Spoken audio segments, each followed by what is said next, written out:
Are you worried that you're going to lose access to compound tirzepatide and you want to know what your options are? If yes, this video is for you.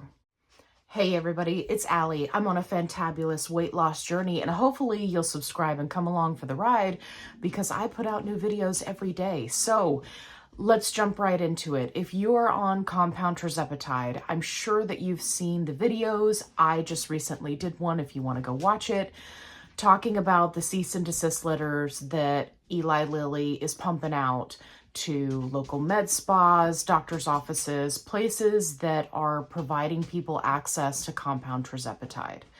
So if you want more details on that specifically, go check out that video. It's not the last video I did, it's the one before that, and you can get all the details. This video, I'm going to be focusing less on that I already covered and more on what are your options if you are on compound tirzepatide and you lose access to it.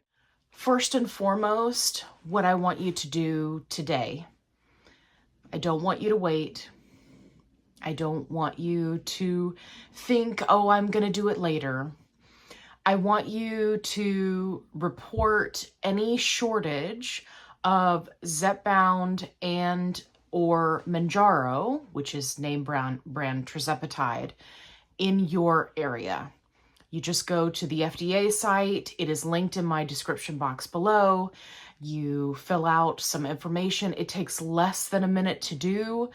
That will help prevent the pharmaceutical company from removing this medication from the shortage list because there is still, in fact, a shortage. They're just trying to get the ball rolling because apparently they're tired of compounding companies making all this money. They want to tap into it. So we're going to actively work against that. So there's that. Do it today. If you want to do it now, you can even pause this video and go do it now. It literally takes a moment. Okay, then come back. Don't just pause the video and then not come back. Just pause it and then come back. I'll be right here. I'll wait for you. Okay, hopefully you went to go do that and now you're back. Hey, you've returned. Excellent. I knew that you would.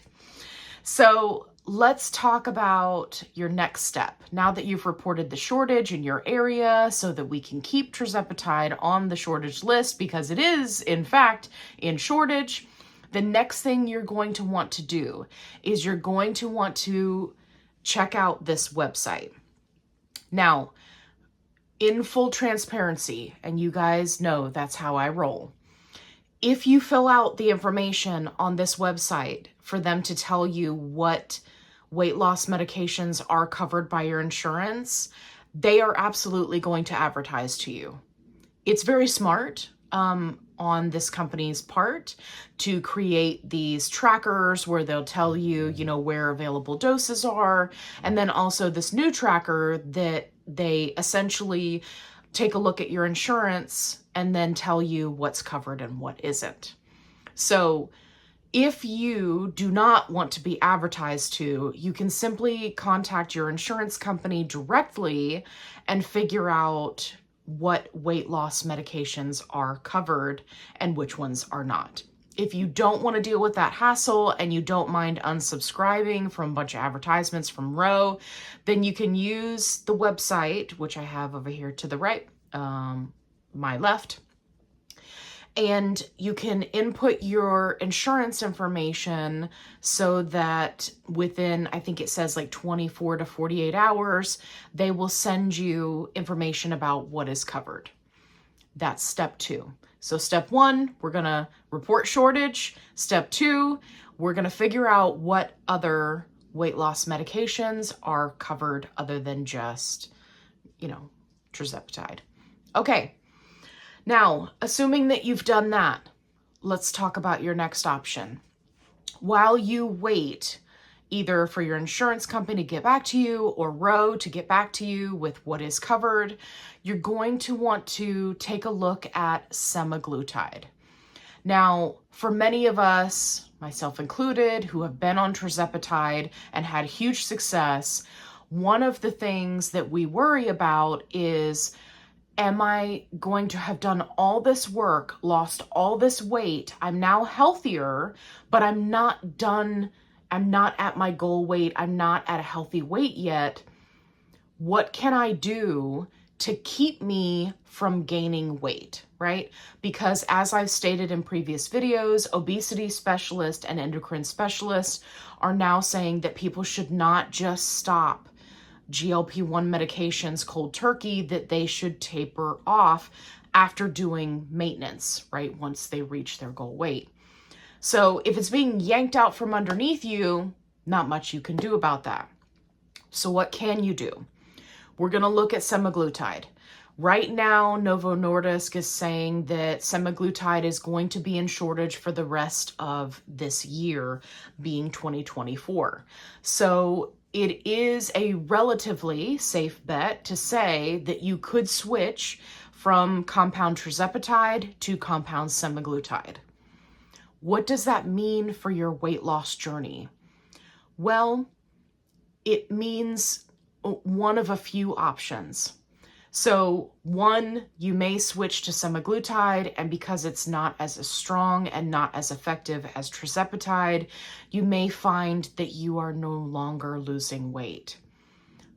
But, and this is a big but, you may find you're able to maintain the weight that you've lost. And this is very important because even though potentially losing tirzepatide is catastrophic, and I understand that, if I was in a position where the rug was being pulled out from underneath me, nothing else is covered by insurance, so I've literally got, like phentermine, right, which is an appetite suppressant, and semaglutide, which is still in shortage, so they can still continue to make it compound version, then you could do a combo of those two.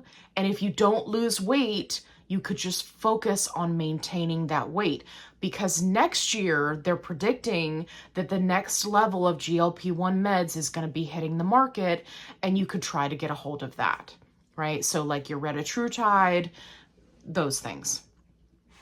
So you can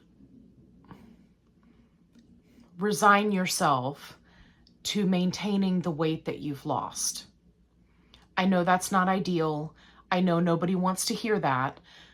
It is an option, and it's certainly better than nothing. Now, the other option is you may get on semaglutide and you may continue to lose weight. But I want to set some realistic expectations for people, because in the research that I've done, I have noticed that people who switch from tirzepatide to semaglutide, they often have a time period where they either don't lose weight, or they lose weight very sporadically, or they lose very, very little weight, like half a pound, every other week or something, until they reach the right dosage. So you need to have realistic expectations about going from a stronger medication to an effective medication, but that just may not give you the same kind of results. Now, in full transparency, having said that, there are plenty of people who switch from tirzepatide to semaglutide and they continue to lose weight and they're perfectly fine. So I don't want to give you the idea that semaglutide sucks and it's not going to work for you. You're not going to know until you try it. But for me personally, there's not enough people talking about switching from one med to the other and the differences that they've seen. So I want to be upfront with you about that so that you can set your expectations accordingly. Some of the other things that you're going to want to focus on is you are going to want to go back to the basics of GLP-1s, right? So if you're having to switch medications, it is incredibly important that you are doing everything that you can to make sure that you are making forward progress. What does that mean? Many people, once they've been on the medications for a while, they may not be tracking calories as closely. They may not be tracking at all. They may, have incorporated more calorie dense foods into their lifestyle, right? Which is perfectly reasonable. But if you're making a change because of the shenanery of Eli Lilly, I highly recommend that you take it back to basics, right? Track that protein, track your hydration, make sure that, you're either tracking calories, or if that's not healthy for you, that you're following a nutrition plan from a nutritionist or a dietitian that puts you in that calorie deficit. Just take it back to the beginning, right? Go back to being a little more strict with everything, making sure you're making healthy choices, maybe leave some of those calorie dense foods behind until you can complete that transition and see how semaglutide and, potentially phentermine or whichever direction you decide to go, so you can make sure that that medication is working for you. I cannot tell you how many times I see in support groups where people are making a change and they've just thrown caution to the wind, and then they can't figure out what the issue is, right? So first of all, the dosing is not the same. So there's going to be a little bit of trial and error to get you to the right place. So if you're having to do that with your dosing and your calories are all over the place, and you're exercising sometimes, but not really, but I did really well this week, but not so much this week, right? If you lose some of that consistency and discipline, then it's going to make it more challenging for you to figure out exactly what you need to tweak, right? Maybe you need to go up in dose in the semaglutide. Maybe you need to tweak your calories a little bit. Maybe you need to up your exercise, or maybe do a body composition scan because you're building muscle, right? If you're weightlifting. There are so many factors. If you can narrow down the factors, it will make it a lot less stressful of a transition for you. So that's what I would recommend. Also, don't forget your protein. Looking for other options other than just semaglutide or phentermine, then definitely go check out my video where I talk about all the different weight loss medications that are on the market. I link to a doctor's video where he talks about each one in depth. It's a long watch, but there is a ton of information coming directly from a doctor.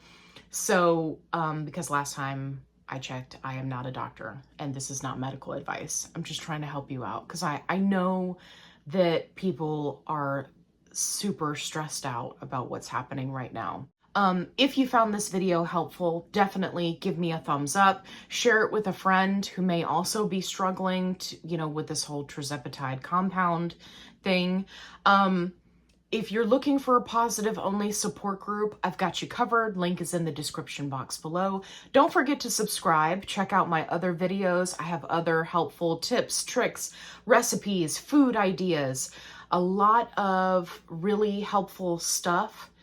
And I would love for you to include me in your health journey. And as always, be kind, rewind.